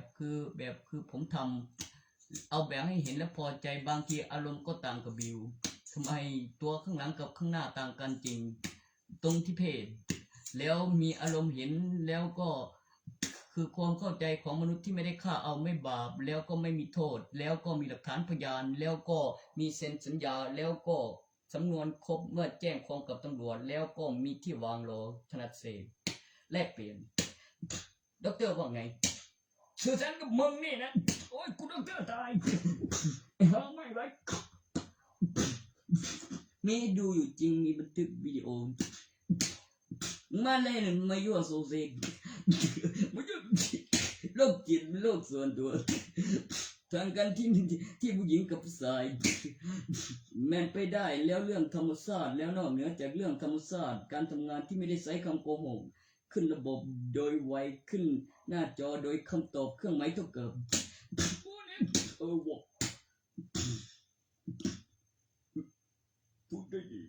กูเจอว่าอันก็เก่งนักปายกับสนิมมาเก่งกลายกูเป็นด็อกเตอร์สตราคราวนี้สอบเสร็จเป็นเจ้าของจักรวาลที่สมบูรณ์แบบระหว่างสองดวงมีดวงเดียว1 วันมี24 ชั่วโมงพระอาทิตย์ขึ้นทุกเช้าว้าว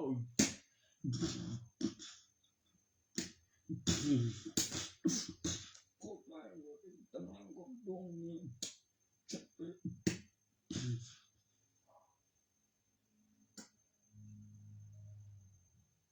เขามีการทักทายรูปแบบคำทักทายหรือคล้าย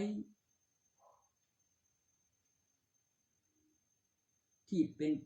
วัทยาหัดแล้วยกโปรดดีเยี่ยมส่วนคำภาษาทุรวมตัวทั้งดวงเหมือนฝันร้ายกลายเป็นดีภายใต้สันบรรยากาศอีกครั้งเดินต่อวิดีโอเนื่องจากนี้ดูมีมานานมีอยู่จริงถึงปัจจุบันการถ่ายทอดสดเวลากล้องวงจรที่ตรงกันฟื้นแล้วฟื้นเลยไม่เคยตายดีเยี่ยม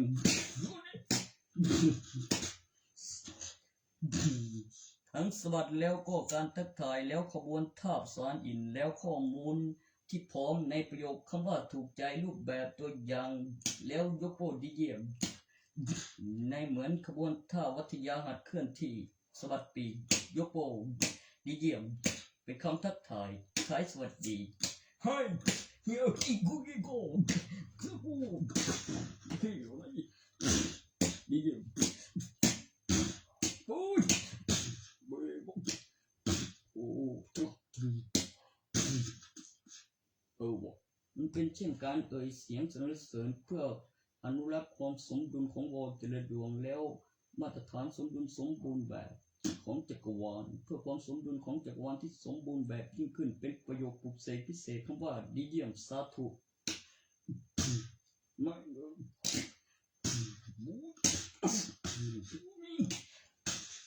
อย่ามึงไม่ตัวงานเลยมันปวดหัวบ่อนไม่มันหยุดนอนมันไม่ปวดหัวก่อนหรอกโอ้ยมันเกือบหลับแล้วจริงโอ้มาเลยปวดทำอะไรได้หรอกคิดอะไร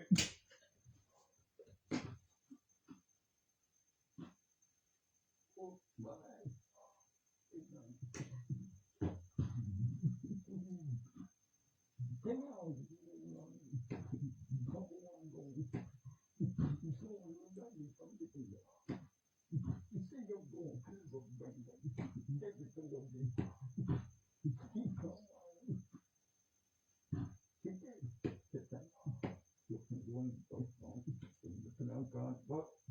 ยังไง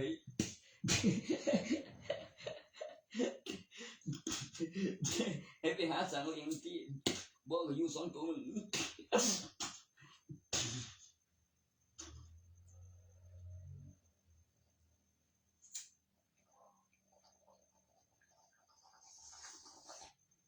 เมื่อกี้นะบนเวทีจอตานะมีถึงติดคุกเลยติดคุกอยู่บ่ครับปกติมันไม่ได้ใช้นิ้วต่อยโดยดัชนีต้องสีนิ้วเดียวมันต้องโดนแรงกดนั้นแบบเข้าตาถึงจุดพิการแล้ววางศอกนอกเขาทำให้จุบแล้ววางพื้นนับโดยกลางอากาศแมนบนเวทีนั่นบอดที่เห็นกันนะไม่ได้วางเบาๆขยับได้ในภาพนิ่งแล้วแอคชั่นนะบอมาแรงกว่าจะรุ่นใหม่ล่าสุดให้เทคซิงข้อมูลโดยอัตโนมัติทีมหัวข้อมาตรฐานสมดุลสมบูรณ์แบบส่วนต่อการใช้งานเป็นอุปกรณ์ทันสมัยในการสร้างแต่ละอุปกรณ์เซสหนึ่งเดียวจักรวาลโดยการสื่อสารแล้วแลกเปลี่ยนสินค้าทางกำไรแล้วการตกลงอย่างละเอียดแล้วสิ่งที่ได้พอใจหรือไม่พอใจมีการส่งคืนรับคืนเซ็นสัญญากำหนดเวลาเมื่อไม่มีกำหนดเวลาคือรับเงินสดไม่มีที่ติดแบงก์ก็มีการจัดปีที่ติดอีกครั้งโอ้บอกแล้วการจัดปีที่ติดการจัดปีที่ติด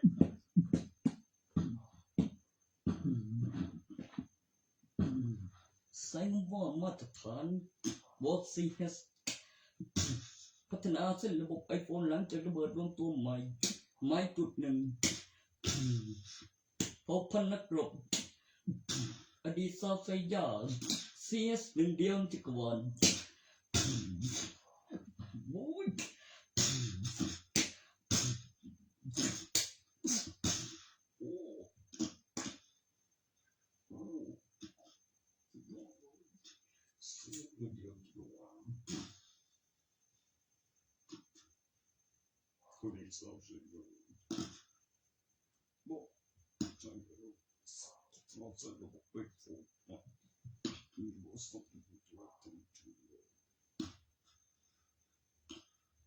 โอ้มีตัวที่แล้วก็อัจฉริยะสังเกตเล่นลูกปุ๊บลบขังนับขังเกิน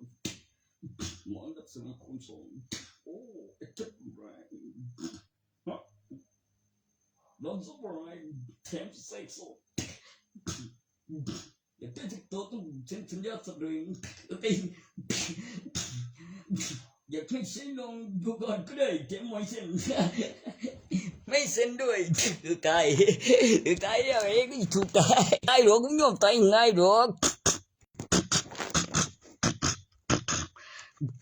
ก กายล่างสีเขียนประกาศเสียงเลเซอร์เทอร์โบดาวเทียมส่วนตัวปลุกเสกวิเศษสันก็แสงบาเรียจอสันก็แสงบาเรียสื่อสารโดยจอขึ้นเสียงแรงสั่นสะเทือนโพสันก็แสงบาเรียแล้วมีจอสื่อสารข้อมูลกระพริบแล้วรูปแบบไปถึงก่อนโซวา